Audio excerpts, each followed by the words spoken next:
subscribe the channel and press the bell icon for upcoming videos. Hello friends, welcome to my channel Pharmacology Concepts by Rajesh Chaudhary, and in this video I will discuss about the medicinal chemistry of the carbonic anhydrase inhibitors that is a part of diuretics।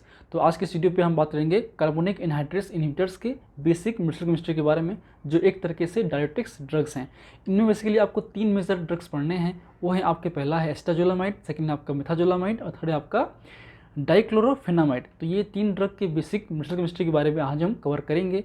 पिछले videos पे या बात करें लोग pharmacology पे already हमने diuretics के basic जो इंट्रो है उसको हम कवर कर चुके हैं, उसका भी लिंक हम प्लेलिस्ट में दे देंगे। तो बात करें ओवरऑल इस टॉपिक की, तो ये टॉपिक आपके medicinal chemistry 2 B pharm 5th semester unit number 2 chapter number 5 का लेक्चर नंबर 1 है। लेकिन आप फार्माकोलॉजी पार्ट को भी जरूर देखिए, क्योंकि वो बेसिक आपका इंट्रोडक्शन पार्ट है, जिसमें हमने जो डिटेल मोड ऑफ एक्शंस हैं सारे ड्रग्स के वो हमने कवर किए हैं। So if you want to watch my previous videos regarding the medicinal chemistry and the pharmacology, you can check description box below और by using this link. So now let's discuss about the topic. So diuretics ऐसे drug हैं जो हमारे body से urine का excretion को enhance करता है, हमारे बॉडी से जो सोडियम वाटर का एक्सक्रीशन है उसको इन्हेंस करता है, या फिर साल्ट एंड वाटर का एक्सक्रीशन को इन्हेंस करता है। Means these drugs basically promote the urination or promote the secretion of sodium and water or salt and water from our body।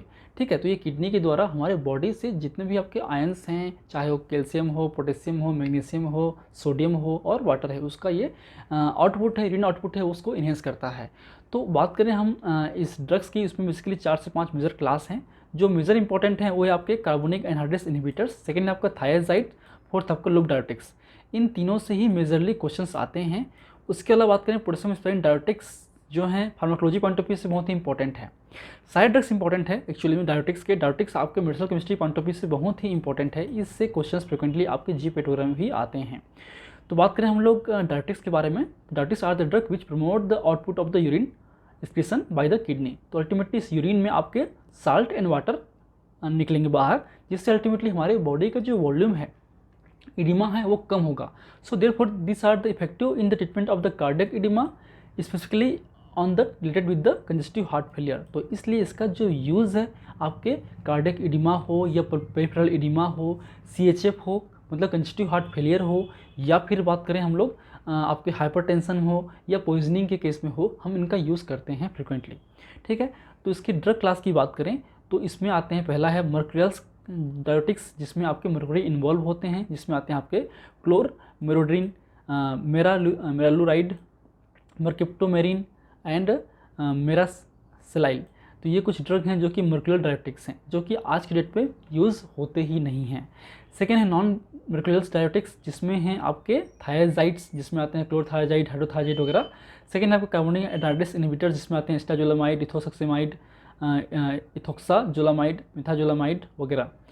फिर आते हैं पोटेशियम स्पाइन डायरेटिक्स, मीन्स ऐसे diuretics जो कि पोटेशियम को कंजर्व करते हैं, एक्सक्रीशन को कम करते हैं। वो है आपके एल्डोस्टेरोन एंटागोनिस्ट, जिसमें आते हैं स्पाइनोलेक्टोन, और डायरेक्टली एक्टिंग में आते हैं आपके ट्राइमेट्रिन और एमिलोराइड।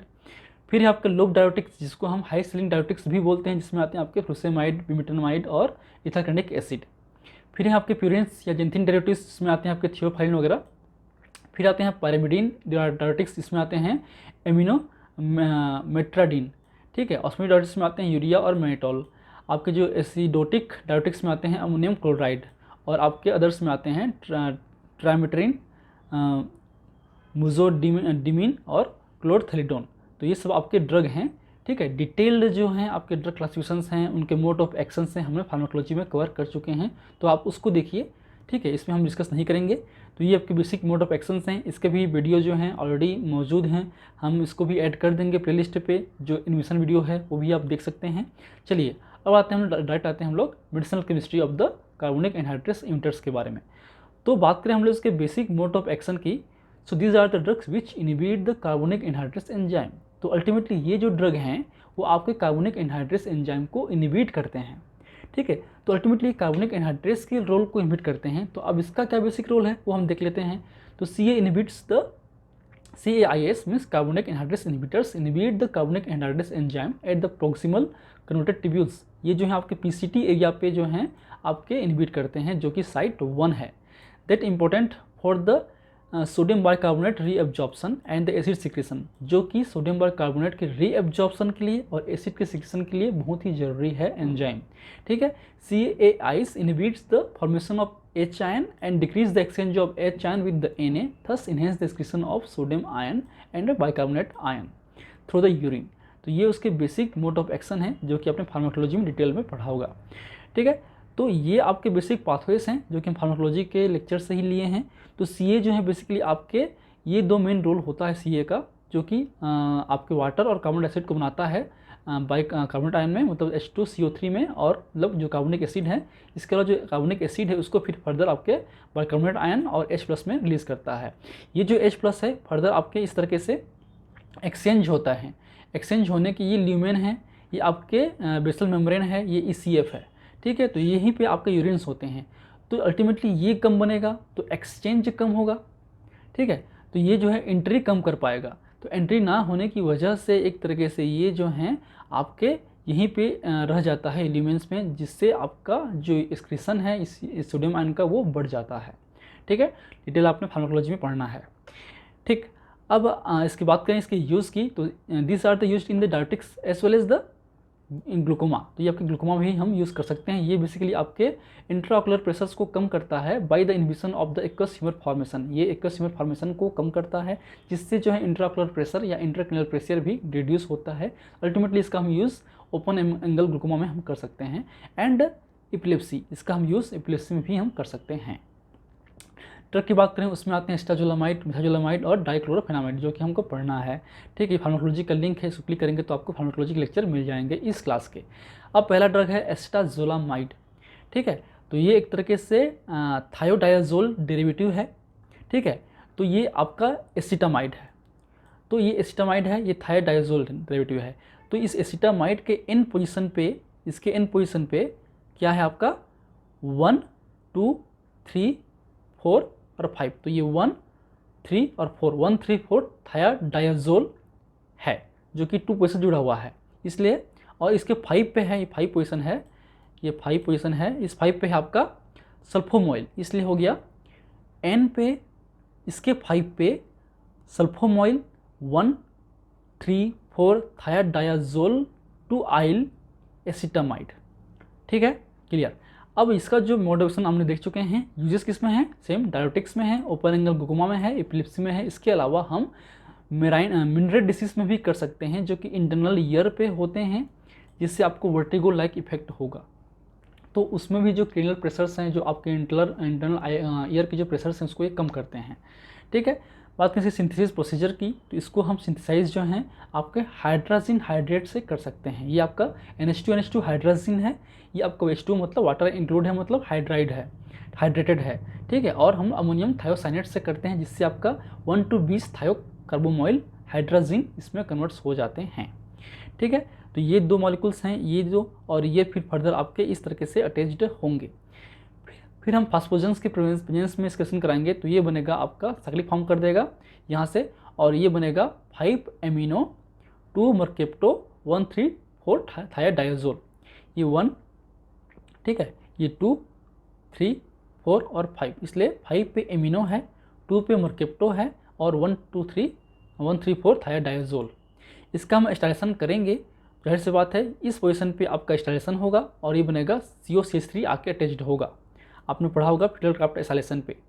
ठीक है, तो ये बन गया आपका N-एमाइड, तो ये आपका एमाइड ग्रुप बन गया है। इसमें हम ऑक्सीडेशन करेंगे, तो ये आपका जो ग्रुप है SOCl2 में कन्वर्ट हो जाएगा due to the oxidation with presence of aqueous chloride. तो ये SOCl2 हो गया, और ये आपका एसिटामाइड ग्रुप ही है। फिर इसमें हम एमाइडेशन करेंगे, तो ये फिर जो है फर्दर आपके ये जो पोजीशन है HCl निकलेगा और SO2NH2 आके जुड़ जाएगा, इसलिए बनेगा आपका यहाँ पे SONH2 सल्फोमोइल ग्रुप, और ऑलरेडी यहाँ पे एसिटामाइड ग्रुप ऑलरेडी जुड़ा हुआ है। तो ये हो गया आपका बेसिक एस्टाजोलामाइड का structure, synthesis, nomenclature and uses. ठीक, अब आते हैं नेक्स्ट ड्रग है आपका मिथाजोलामाइड। तो ये भी एक तरीके से थायोडायाजोल है, बट इसमें एक तरीके से थोड़ा सा डिफरेंट है। ये इसमें आपके एसिटामाइड है, तो इस एसिटामाइड पे कुछ चेंजेस होती हैं। तो N पे इसके 3 पे मिथाइल, 5 पे सल्फोमोइल, 1, 3, 4 थायोडायाजोल 2 आइल इडीन ठीक है, ये क्योंकि डबल बॉन्ड है इसलिए इडीन हो गया, थायोडाइजोल टू आइल इडीन एसिटामाइड। तो ये इसका बेसिक नोमेनक्लेचर है। Use similar as the acetazolamide, बोलने की जरूरत नहीं है। इसका भी यूज़ हम ओपन एंगल ग्लूकोमा, एपिलेप्सी और डायरेटिक्स के रूप में हम यूज़ करते हैं। फिर लास्ट ड्रग है वो है आपका डाइक्लोरोफेनामाइड। तो डाइक्लोरोफेनामाइड जिसको हम डाइक्लोफेनामाइड भी बोलते हैं, ठीक है। अब ये भी एक तरह के सल्फामॉइल, इसमें भी ग्रुप जुड़ा हुआ है, बट ये आपके थायोडाइजोल नहीं है। तो इसके आप पोजीशन पे देखिए, ये आपका डाइसल्फोनामाइड है, ये आपका 1, 2 और 3। तो 1, 3 पे बेंजीन डाइसल्फोनामाइड ग्रुप जुड़ा हुआ है, और इसके 4 और 5 पे ये 4A5 है, इसलिए 4, 5 डाइक्लोरो 1, 3 बेंजीन डाइसल्फोनामाइड, ये इसका बेसिक नोमेनक्लेचर है। इसका भी use similar as the acetazolamide और अदर कार्बोनिक एनहाइड्रेस इनहिबिटर, मतलब डायरेटिक्स में, ओपन एंगल ग्लूकोमा और एपिलेप्सी में। तो ये हो गया बेसिक आपकी medicinal chemistry of the acetazolamide, ठीक है। नेक्स्ट क्लास में हम देखेंगे थायजाइड्स के बारे में। थायजाइड्स मोस्ट इंपॉर्टेंट है, उसमें हमको सार भी पढ़ना है, ठीक है। सो इसका जो नोट्स है, हम जो लास्ट इसका जो यूनिट जो लेक्चर ख़त्म करेंगे, उस लेक्चर के बाद हम ड्राइव में अपडेट कर देंगे। आप ड्राइव पे बने रहिए, लिंक ऑलरेडी दिया हुआ है डिस्क्रिप्शन बॉक्स पे, उस पर आपको नोट्स भी मिलते जाएगा। और फार्माकोलॉजी के भी नोट्स जो आपकी बोर्ड लेक्चर हैं, उसको भी मैं अरेंज करके PDF फॉर्म क्रिएट कर रहा हूँ, उसको भी मैं फोल्डर बना के अपलोड कर दूँगा उसी ड्राइव में। तो आपको दोनों चीज़ें मिल जाएंगी साथ साथ में, ठीक है। फार्माकोलॉजी 2 और मेडिसिनल केमिस्ट्री 2 दोनों के ही। So if you like my videos, please press the like button, share with your friend, and any feedback, please comment in the comment section. That motivates you for the upcoming videos. In last, thank you. Keep watching.